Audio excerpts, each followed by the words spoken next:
siang rekan-rekan sekalian. Saya hormati rekan-rekan penyidik dari Tribun Polda Gorontalo PBA dan teristimewa rekan-rekan media sekalian bisa hadir memenuhi undangan kami dalam rangka pelaksanaan kegiatan press conference yang diselenggarakan oleh Humas Polda Gorontalo. Baik rekan-rekan, untuk kali ini kita akan merilis kasus perlindungan anak, dalam hal ini persetubuhan. Kejadian ini terjadi di Desa Buhu, Kecamatan Telaga Jaya, Kabupaten Gorontalo. Yang bermula pada saat itu rekan-rekan sekalian, bahwasanya pada tanggal 13 September hingga tanggal 2 November 2023 ini tersangka EM yang rumahnya berdekatan dengan saudara korban dengan inisial RF ya. Ini si EM ini anak yang masih kecil ya, anak balita. Kesehariannya saudari RF ini sering bermain di rumahnya EM ya, bermain dengan anaknya yang masih balita itu. Nah, pada suatu hari itu di tanggal 2 ulangi tanggal 13 September sewaktu bermain di rumahnya EM, kemudian saudari RF ini diperintahkan oleh saudara EM untuk menginjak-injak badannya, menginjak-injak badannya. Kemudian saudari RF diperintahkan untuk masuk ke dalam kamar. Kemudian diikuti oleh saudara EM. Nah, kemudian di kamar itu saudara EM tertelungkup di lantai, menelungkupkan diri di lantai. Kemudian saudari RF menginjak-injak badannya. Selang beberapa saat kemudian saudara EM mengatakan bahwa sudah maksudnya selesai, sudah. Kemudian setelah itu saudara M berdiri dan memegang tangannya dan menarik saudara RF ke dinding dengan keras, sambil mengatakan jangan melapor, kalau tidak nanti saya membunuh. Jangan melapor, nanti kalau melapor nanti saya membunuh. Karena ketakutan si saudari RF ini, makanya dia hanya membiarkan apa yang dilakukan oleh saudara EM, dengan mencabulinya, itu sampai situ. Kemudian di lain kesempatan, lain waktu ya, pada tanggal 2 November ya, pada tanggal 4 November ya, terjadi lagi EM melakukan perbuatan lagi di saat pada saat itu di rumahnya itu ada kegiatan acara hajatan atau apa itu. Kemudian ada seorang perempuan yang berinisial AL ya, pada saat itu juga dilakukan tindakan percabulan dengan cara yang sama seperti yang pada saat itu dia lakukan kepada saudari RF ya. Ya, hal itu dilakukan dari tanggal 4 November 2003 sampai tanggal 11 November ya. Seperti yang saya sampaikan tadi, kejadian ini, perbuatan yang dilakukan si AM ini kepada RF, kepada EL itu dilakukan secara berulang-ulang di tenggang waktu yang sudah saya sampaikan tadi tentunya. Kemudian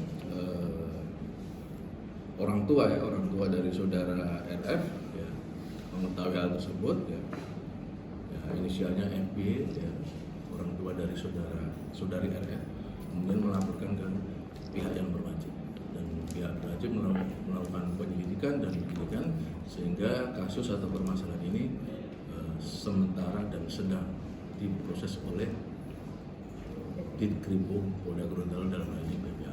Untuk lebih jelasnya rekan-rekan wartawan silakan apa yang saya sampaikan sebagai pembuka ini, ada yang ingin ditanyakan silakan menanyakan langsung kepada penyidiknya. Silakan. Untuk pencabulannya dalam hal ini pelaku memasukkan, jarinya ke dalam lubang kemaluan korban. Jadi melecehkan dengan hal seperti itu dengan modus yang sama kepada kedua korban pada saat korban main ke rumahnya. Jadi setiap kali korban pertama main ke rumahnya dia selalu melakukan hal seperti itu. Kalau yang korban kedua pada saat setelah korban pertama sudah tidak mau lagi main ke rumah pelaku, kemudian korban kedua datang ke rumah pelaku karena ada acara di rumah tersebut. Akhirnya terjadi lagi pencabulan tersebut kepada korban yang kedua karena korban pertama yang sudah tidak mau lagi ke sana. Karena orang tua korban merasa curiga, sudah selama ini korban yang sering main ke rumah pelaku ternyata sudah tidak mau lagi datang ke rumah pelaku, sehingga orang tua korban ini menaruh curiga, ada apa, terjadi apa, sampai akhirnya korban yang kedua menceritakan kejadian pencabulan yang dialaminya kepada orang tuanya. Saat itu orang tua korban kedua mengkonfirmasi kepada istri pelaku, yang mana istri pelaku langsung meminta maaf kepada orang tua korban yang kedua. Setelahnya bertemulah korban pertama dan korban kedua beserta dengan kedua orang tuanya. Kemudian korban kedua menyampaikan bahwa dirinya dilecehkan. Korban pertama pun akhirnya merasa dia juga pernah jadi korban. Akhirnya mereka mengobrol, kedua orang tuanya pun akhirnya tahu apa yang dialami oleh anak-anaknya, sehingga orang tua korban yang pertama melaporkan ke pihak kepolisian. Ada lagi? Korban dengan pelaku ini ada hubungan keluarga atau seperti apa? Untuk pelaku merupakan om dari korban pertama. Kalau yang dengan korban dengan kedua pelaku tinggal di satu desa yang sama, jadi rumah hanya berjarak sekian ratus meter. Tidak sampai terjadi hubungan badan? Tidak sampai hubungan badan. Kalau korban pertama berapa kali dilecehkan? Kalau korban pertama saking seringnya dia sudah lupa, jadi dia bilang, dia sampaikan berkali-kali, tapi saya sudah lupa berapa kali karena setiap saya ke sana saya selalu begitukan, dan dia ke sana mungkin satu minggu bisa 3 sampai 4 kali karena ada anak balita kan pelaku, jadi korban datang ke situ untuk bermain dengan anak balitanya. Untuk korban kedua Korban kedua hanya 2 kali, satu kejadian di rumah pelaku, satu kejadian di rumah korban. umur korban berapa? Korban pertama 11 tahun, korban kedua 12 tahun. Mungkin apa menjadi alasan utama dari pelaku melakukan perbuatan? Motif mungkin pelaku tidak bisa menahan hawa nafsu dari dirinya sendiri. Pasal yang dikenakan pasal 82 ayat 1 dan 2 Undang-Undang Perlindungan Anak, junto pasal 64 ayat 1 KUHP pidana. Kenapa kami terapkan pasal 82 ayat 1? Kalau 82 ayat 1 tentang pencabulan, ayat kedua tentang korbannya lebih dari satu, dan pasal 64 ayat 1 KUHP pidana karena perbuatan tersebut berulang, sudah berkali-kali dilakukan. Karena ini memang sudah direncanakan.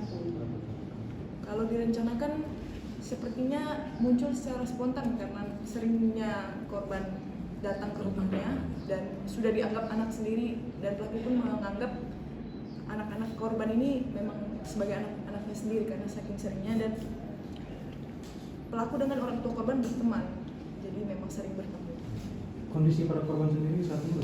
Saat ini korban merasa trauma, tidak berani keluar rumah, tidak berani sendiri, dan orang tua juga sangat khawatir dengan kondisi anak-anaknya. Jadi kami juga sudah lakukan asesmen psikologi terhadap korban, dan hasilnya juga korban merasa trauma dari kejadian tersebut. Berapa tahun hukuman?